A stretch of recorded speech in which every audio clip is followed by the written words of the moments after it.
if you've got a healthy attitude, I actually think that can be a good thing. And I hope some of the uncertainty around the AI stuff actually does push people to take a look at their life and go, look, hypothetically, let's say this whole game is over in 3 to 5 years.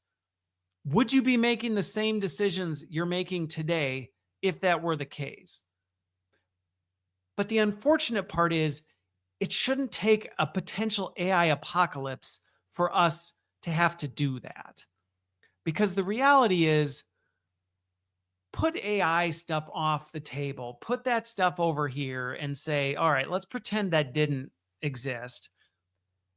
There are so many, an infinite number of other factors that could wipe humanity off the face of the planet before 2030 that we just take for granted. We take for granted that some space rock's not going to come like boom, that some hacker is not going to hack all the nuclear silos and set them off. I mean, there are infinite number of possibilities. Never mind the fact that I grew up in a funeral home. Let me tell you, most people don't make it as long as they planned in life.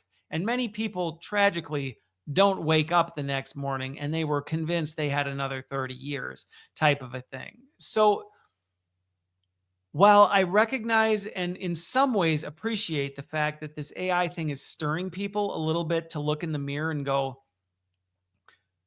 are the things that I am pouring myself into just so much and am laying aside everything else to chase these things and running all this stuff and missing out on so much of life. Like, there's a part of me that's like, good. I hope, if it takes a potential AI apocalypse to get you to say, man, maybe I take a second look at my life and pause.